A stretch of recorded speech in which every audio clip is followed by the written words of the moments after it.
Redacted, the rhyme killer, the mic spitter. Rhyme killer. Rhyme killer. Hello everybody, welcome back. Thanks for tuning into my channel. And this video really is just to go through some information on the back of the last video that I released with regards to the update on the WYP failure. So really it's about the DSAR requests and why would you want to submit a DSAR request. I've had a few questions on how you go about submitting a DSAR request, so I just want to run through some information that I've found with you guys, and I hope it is of some use to you. So the information that I'll be using in this video is directly taken from Uncovering Your Hidden Police Data, and that's by Crimebodge. My only qualm with this book is the fact that it's the 2015 edition, and I know for a fact that the process has changed in at least one area since then, most likely in other areas as well, but I can't confirm that for sure. So the information I'm running from this book is directly from that, and it is from 2015. I'll go into detail as to what that one change is that I've found later on in the video. So just to preface from the book, as much as we strive to keep our information accurate and up to date, we cannot be held liable for any errors or omissions that may occur in this ebook, nor can we be held accountable for any action that you may choose to take in relation to the information contained within. I just want to apply that to me also, because I'm just literally passing the message on. So why would you want to check your police data? If you have had any dealings with the police in the past 6 years, the chances are that they hold some information upon you.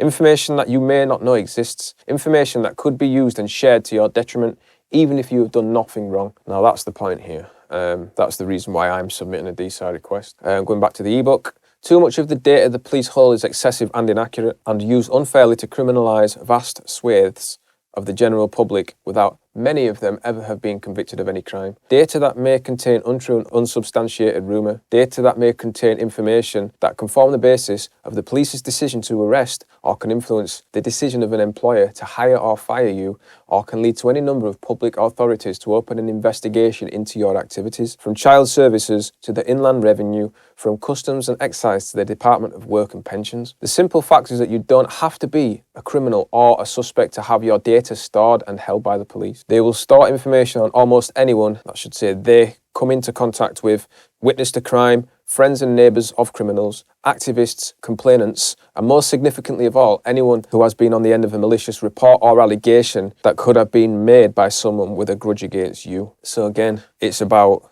knowing that you don't have to be a criminal for them to store this information. That's the problem in the day and age we're in. We're in a data age, which basically means every company stores data, whether you want them to or not. But due to the Data Protection Act, we're allowed to request that information.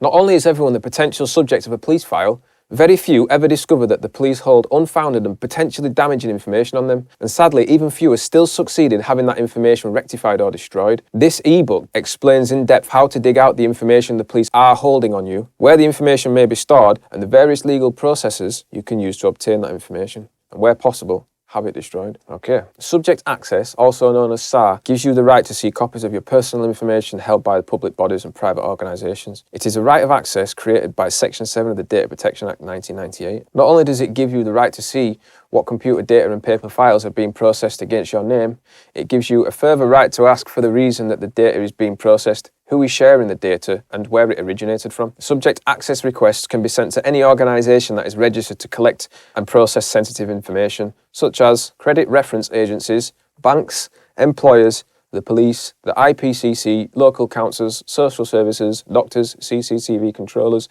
therapists, libraries, Inland Revenue, schools, colleges and universities.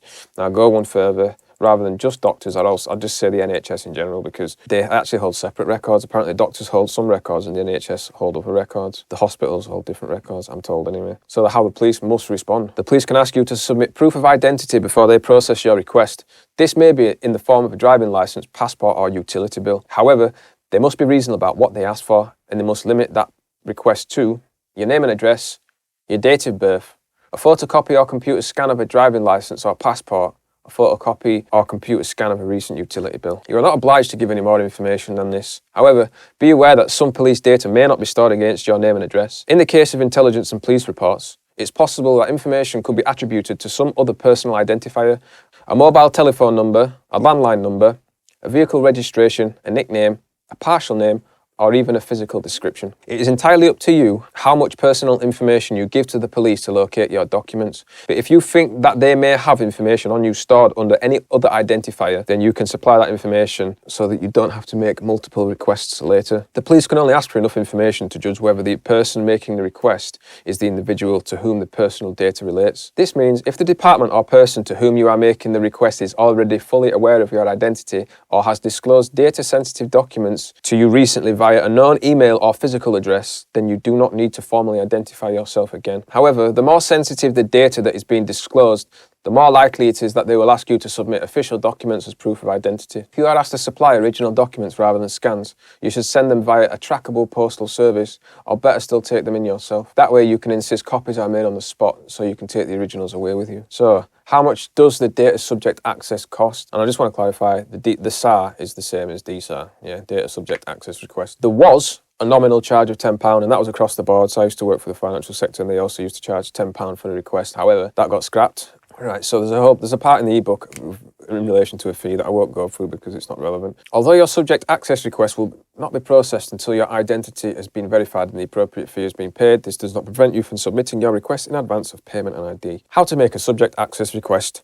It's crucial to understand that when making the request, the information you don't simply state, please supply me with every piece of data that you currently hold against my name. Non-specific requests such as these usually result in the police returning the bare minimum of documents. In some cases, they may reject the request as nothing more than a phishing exercise. Your request must be reasonable and accurate. For instance, you cannot expect the information officer who will be processing your application to search every police officer's notebook for the past 10 years to find every mention of your name, or to sift through their entire email database to find out what officers may have been writing about you. If you can't target your search within the categories of data we list within our ebook, What Do the Police Have on You?, or with specific dates and police officer names, then the police may reject any part of your request that would require excessive man-hours to process. Remember, the more specific you are about the information you require, the more likely your request will be properly fulfilled. Below is an example of a valid subject access request. You can use this as a template for your own requests simply by adding or deleting the categories of information you are seeking. This is probably the best format, in a letter format, rather than any forms, because forms are a little bit limiting. I'll go on to that. In the first part of the letter is your typical, what you see in a letter, your full name, your address, your date of birth, email address. So it reads, this email forms part of a valid subject access request. Under Principle 6 of the Data Protection Act, the requester is not obligated to fill in any form. If you are in any doubt as to the validity of this request, then please read the Subject Access Code of Practice Section 2, which is available from the ICO website. And it gives a link, which is a valid link. Check that out. Also, please refer to the College of Policing Document Data Protection 3.6.1.3 validating requests, which states, forces cannot compel applicants to use the subject access templates, which is helpful because I've been on the West Yorkshire Police template on the website, on the online form. It's garbage. So my identifiers, here's where you list nicknames, telephone numbers, previous addresses, or any other information that can be used to identify you. So this is a request for the following data. So here's some examples, yeah. Copy of any comments placed onto the incident log that may refer to the requester or the requester's identifiers between the dates of 2010 to present. Copy of any comments made about the requester that are held in the notebooks of the following officers, dated from the 22nd of June 2015 onwards. PS 2222, Sergeant Sean Davis, so that's an example. Any information held on the P&C that refers to the requester. Details of any telephone call logs that refer to the requester's name or number from the 22nd of June 2015 onwards. Details of any email log that refers to the requester or the requester's identifiers from the 22nd of June 2015 onwards. This is an interesting one. Audio copy of radio traffic that prompted PS 2222 Sergeant Davis to arrive at my address on the 22nd of June 2015 at approximately 1:30 p.m. CCTV footage from the City Road Police Station throughout the duration of my stay from 2:30 p.m. 22nd of June 2015 until my departure at approximately 6:30 the same day. I shall forward a copy of my identification separately. Please let me know if scanned copies of my identification are acceptable or if the originals are required. So when I sent my request, the accepted scans, so I don't think you have to send your originals. It talks about the fee, which is no longer applicable. So that's pretty much it, really. What I might even do for you is just copy and paste all that and just bang it on a Word document and just put it on my Google Drive or something so you can use it. So why should you tell the police that your request is lawful?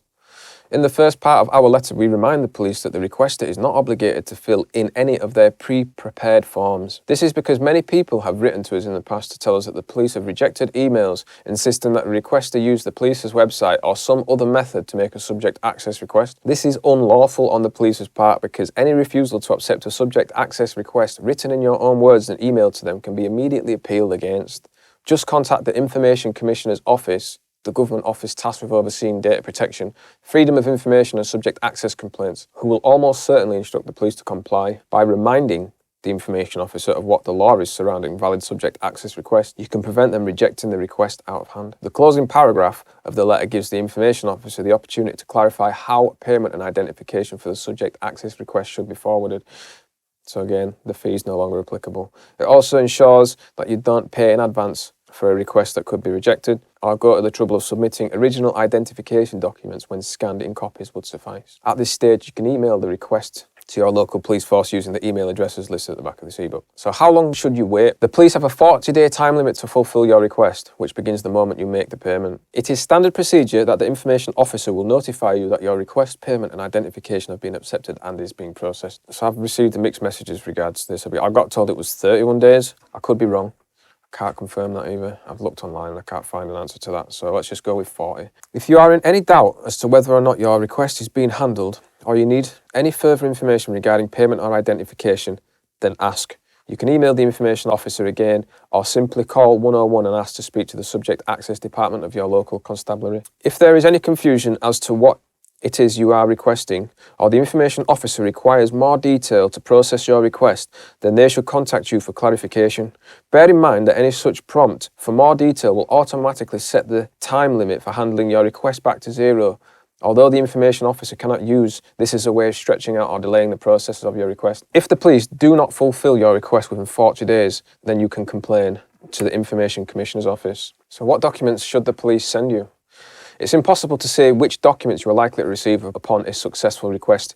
It all depends upon the detail of your request and the depth of information that the police hold. Some people may receive nothing more than a single printout from the police national computer outlining convictions, cautions or arrests. Others may receive a huge bundle of material harvested from a variety of different sources and thrown together in no particular order. It's rare that the police send back a notice stating no information held, but it does sometimes happen to those who have no criminal record and have rarely, if ever, encountered the police as a witness or suspect. Documents received may take many forms. If it is a printout from the police national computer, then it will often be an original, not a copy, directly from the Disclosure and Barring Service on official letter-headed paper. This will list any offences that you may have been arrested for, cautioned, charged, prosecuted and convicted of. It may also detail harassment notices, antisocial behaviour orders and other minor identification notices. If you've been held in custody and requested all documents relating to this, then you should have received a much thicker file of paperwork. This will include standard police records that were kept during your stay, such as custody records and charge sheets. If you were a witness to a crime, then your returned documents may contain a copy of your witness statement, or, if requested, the notes made at the scene in an officer's notebook.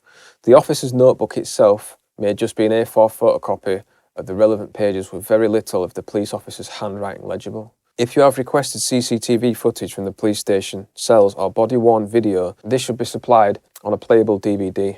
You should be able to insert the disc into any laptop or domestic DVD player to view the footage. Radio communications and recorded police telephone calls should be supplied on an audio CD, again playable upon any computer or domestic CD player. Police interview tapes are usually supplied on audio cassette copies. And archaic media, that means you having to buy a cheap cassette player to listen to it. If you do not receive all of the data that you have asked for, you can contact the information officer who fulfilled the request and ask why they have not been sent. They are obligated to provide you with an answer. In most cases, this answer will be that the specific records you are asking for does not exist. Sometimes, however, they will provide no explanation or give you a cut and pasted legal response. If you do not receive all of the documents that you think you should, and the information officer ignores your request for an explanation, then let them know that you will be appealing to the Information Commissioner's Office. This threat will usually result in the desired response.